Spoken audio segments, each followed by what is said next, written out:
हाग्रामा महिलारि बिथाङा कसुगाव देबारगाव मोन्नैबो सीटआव जेनगोन बे रोखा जाबाय। UPPL निनो सरकार फैगोन 30निख्रुइ बांसिन मासि लानानै UPPL सरकाराव जिरायगोन। आरो उदालगुरियाव BPF दलआ मोनसेबो सीट मोना।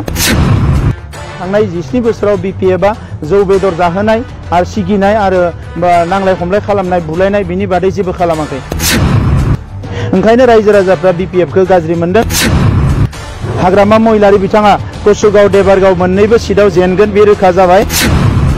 थांनाय 17 बोसोराव BPFआ जौ बेदर जाहोनाय आरो सिगिनाय आरो नांलाय खमलाय खालामनाय बुलायनाय बिनि बादै जेबो खालामाखै।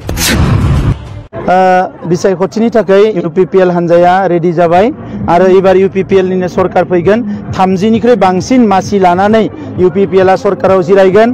क'क्राझार चिरां बाक्सा आरो उदालगुरियाव BPF दलआ मोनसेबो सीट मोना आरो हाग्रामा महिलारि बिथाङा कसुगाव देबारगाव मोन्नैबो सीटआव जेनगोन बे रोखा जाबाय आरो एबार UPPL नि सरकार फैगोन सोलायनाय फैगोन गोजोन फैबाय बयबो रैखाथि मोनगोन आरो जोंनि हारिया माहारिया फारफ्रोमबो बिथिंनिफ्राय जौगालांनायनि थाखाय खामानिखौ UPPL मावगोन। लाइमोनफोरखौ जोङो माखासे खामानि दामानियाव मुखुब खालामनायनि थाखाय जोङो सानदों।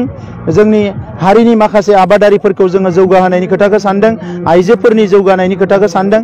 गासैबो बिथिंनिफ्राय हारिखौ जौगालांनायनि थाखाय गोख्रों खामानि मावगोन UPPL हान्जाया। नाथाय बिसायख'थिखौ लानानै गोबां दाङाबाजि जाबाय थानायखौ नुदों बुख्ला बुख्लि। बियो BPFनि मोनसे आखल। थांनाय 17 बोसोराव BPFआ जौ बेदर जाहोनाय आरो सिगिनाय आरो नांलाय खमलाय खालामनाय बुलायनाय बिनि बादै जेबो खालामाखै। ओंखायनो रायजो राजाफ्रा BPFखौ गाज्रि मोनदों आरो एबार BPFखौ बिदाय होगोन रायजोफ्रा।